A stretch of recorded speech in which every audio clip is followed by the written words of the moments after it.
अचानक से ऋषि ने एक अत्यंत भयानक दृश्य देखा। एक गहरा गड्ढा और उसमें एक घास के तिनके के सहारे कुछ बूढ़े लोग उल्टे लटके हुए थे।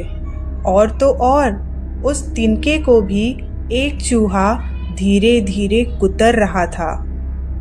आखिर कौन थे वो बूढ़े लोग और कैसे फंस गए वो इतने भयंकर परिस्थिति में।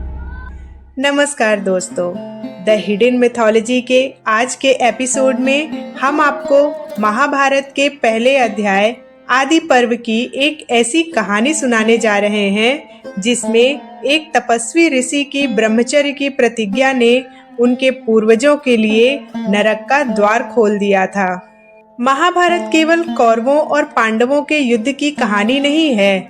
इसके पहले अध्याय यानी आदि पर्व में ही ऐसी रहस्यमयी कथाएं छिपी हैं जो हमें जीवन, वंश और हमारे पूर्वजों के महत्व के बारे में बताती हैं। क्या आपने कभी सोचा है कि एक तपस्वी की ब्रह्मचर्य की प्रतिज्ञा उसके पूर्वजों के लिए नरक का द्वार खोल सकती है? आखिर क्यों? चलिए जानते हैं इस दिलचस्प कहानी को विस्तार से। कहानी शुरू होती है ऋषि जरत्कारु से। ऋषि जरत्कारु यायावर ब्राह्मण वंश के थे। वे किसी एक स्थान पर घर बनाकर नहीं रहते थे। उनका पूरा जीवन तीर्थ यात्रा और जंगलों में भटकते हुए बीतता था। वो एक ऐसे योगी थे जिन्होंने अपनी इंद्रियों पर पूर्ण विजय प्राप्त कर ली थी। वे केवल हवा पीकर जीवित रहने की शक्ति रखते थे और उन्होंने आजीवन ब्रह्मचारी रहने का कठिन संकल्प लिया था। उनकी एक ही प्रतिज्ञा थी कि वह कभी विवाह नहीं करेंगे, लेकिन नियति को कुछ और ही मंजूर था। एक दिन भ्रमण करते हुए वे एक ऐसे निर्जन स्थान पर पहुंचे जहां उन्होंने एक भयानक दृश्य देखा। एक गहरा गड्ढा था और उसमें एक घास के तिनके के सहारे कुछ बूढ़े लोग उल्टे लटके हुए थे और उस तिनके को भी एक चूहा धीरे धीरे कुतर रहा था। उनके नीचे गहरा अंधकार था और वे सब डर से कांप रहे थे। जरत्कारु को उन पर दया आ गई। उन्होंने पूछा, आप लोग कौन हैं और इस दयनीय स्थिति में यहाँ क्यों लटके हैं? क्या मैं अपनी तपस्या के बल से आपकी सहायता कर सकता हूँ? उन बूढ़े लोगों ने रोते हुए जवाब दिया, हे ब्राह्मण, हम यायावर वंश के पितर हैं। हमारी यह हालत हमारे ही वंश के एक अभागे व्यक्ति के कारण हुई है जिसका नाम है जरत्कारु। उसने घोर तपस्या के चक्कर में विवाह नहीं किया जिससे हमारा वंश रुक गया है और जिस दिन वह मरेगा हमारा यह आखिरी तिनका भी टूट जाएगा और हम हमेशा के लिए नरक के अंधेरे में गिर जाएंगे। यह जो चूहा आप देख रहे हैं यह साक्षात काल है जो हमारे वंश की उम्र को काट रहा है। ऋषि जरत्कारु ये सब सुनकर सन्न रह गए। उन्हें एहसास हुआ कि उनकी आध्यात्मिक उन्नति उनके पूर्वजों के विनाश का कारण बन रही थी। उन्होंने उन पितरों को अपना परिचय दिया और बताया कि वही जरत्कारु हैं। जरत्कारु ने अपने पितरों को वचन दिया कि वे अपने वंश को बचाने के लिए अपनी ब्रह्मचर्य की प्रतिज्ञा को तोड़ेंगे और विवाह करेंगे। लेकिन जरत्कारु कोई साधारण व्यक्ति नहीं थे। उन्होंने विवाह करने के लिए अपने पितरों के सामने 3 अत्यंत कठिन शर्तें रखी। पहली शर्त यह थी कि वह स्वयं किसी से किसी भी कन्या का हाथ नहीं मांगेंगे। कन्या उन्हें दान में मिलनी चाहिए। दूसरी शर्त थी कि कन्या का नाम भी जरत्कारु ही होना चाहिए। और तीसरी शर्त थी कि यदि उस स्त्री ने कभी भी उनकी बात टाली या उनका अपमान किया तो वे उसे उसी क्षण छोड़ देंगे। ऋषि जरत्कारु की विवाह के लिए इतनी कठिन शर्तों के बावजूद एक कन्या थी जो वर्षों से उनसे विवाह करने की प्रतीक्षा कर रही थी और वो कन्या थी नागलोक के नागराज वासुकी की बहन, जिसका नाम भी जरत्कारु ही था। इस कन्या को पहले से ही पता था कि उसका विवाह ऋषि जरत्कारु से होना है, लेकिन ऋषि के ब्रह्मचर्य की प्रतिज्ञा की वजह से विवाह अब तक संभव नहीं हो सका था। ऋषि जरत्कारु और नाग कन्या जरत्कारु के विवाह की भविष्यवाणी ब्रह्मा जी ने पहले से ही कर दी थी, क्योंकि इसके पीछे एक श्राप की कहानी थी जो पूरे नागलोक पर संकट बनकर मंडरा रही थी, और इस श्राप का अंत केवल ऋषि और नाग कन्या का पुत्र ही कर सकता था। इस श्राप की कथा भी अत्यंत दिलचस्प है। पौराणिक कथाओं के अनुसार ऋषि कश्यप की 2 पत्नियां थीं, कद्रु जो नागों की माता थी और विनता जो कि गरुड़ की माता थी। ये दोनों बहनें थीं। एक बार इन दोनों ने समुद्र मंथन से निकले उच्चैःश्रवा घोड़े को देखा। कद्रु ने कहा कि घोड़े की पूंछ काली है, जबकि विनता ने उसे पूरी तरह सफेद बताया। दोनों के बीच शर्त लगी कि जो हारेगा वह दूसरे की दासी बन जाएगी। कद्रु अपनी बहन को हराने के लिए छल करना चाहती थी। उसने अपने नाग पुत्रों को आदेश दिया कि वे सूक्ष्म रूप धारण कर घोड़े की पूंछ से चिपक जाए, ताकि पूंछ काली दिखाई देने लगे। लेकिन कद्रु के अधिकतर नाग पुत्रों ने इसे अधर्म और माता की चालाकी मानकर मना कर दिया था।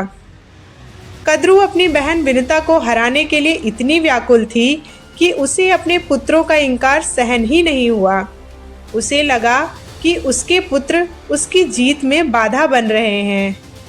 क्रोध के वशीभूत होकर उसने बिना किसी भेदभाव के अपने समस्त नाग पुत्रों को श्राप दे दिया कि तुम सभी भविष्य में पांडव वंश के राजा जन्मेजय द्वारा किए जाने वाले सर्प यज्ञ की प्रज्वलित अग्नि में जलकर भस्म हो जाओगे।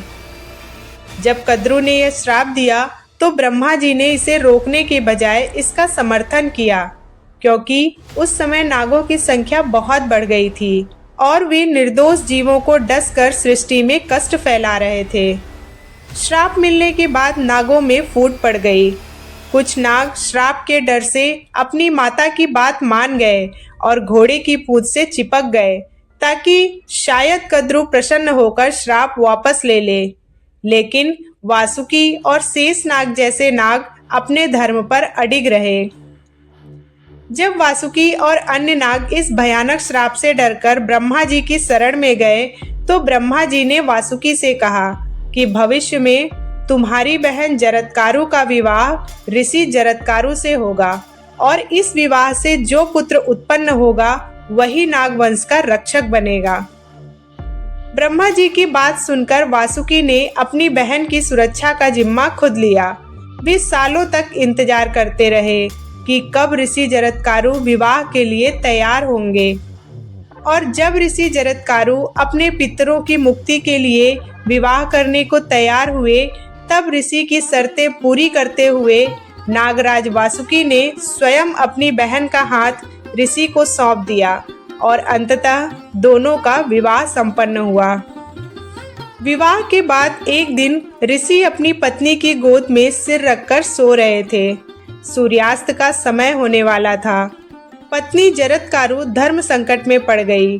अगर वह पति को नहीं जगाती तो उनका संध्या वंदन का समय छूट जाता, जो कि एक पाप होता, और अगर वह उन्हें जगाती तो ऋषि इसे अपनी नींद में खलल और अपना अपमान मान सकते थे। अंततः पत्नी जरत्कारु ने धर्म का पालन किया और ऋषि को जगा दिया। ऋषि क्रोध से लाल हो गए। उन्होंने कहा, तूने मेरी नींद भंग की है, अब मैं तुम्हें छोड़कर जा रहा हूँ।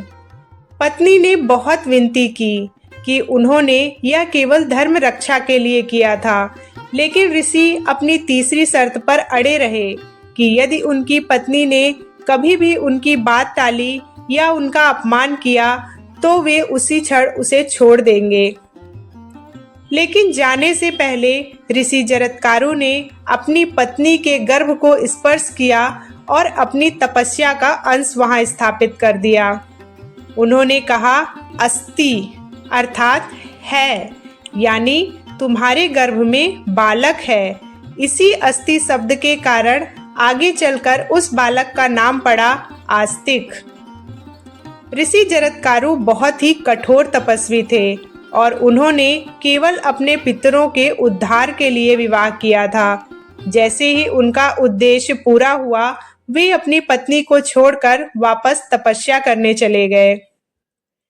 ऋषि के जाने के बाद उनकी पत्नी के गर्भ से बालक आस्तिक का जन्म हुआ।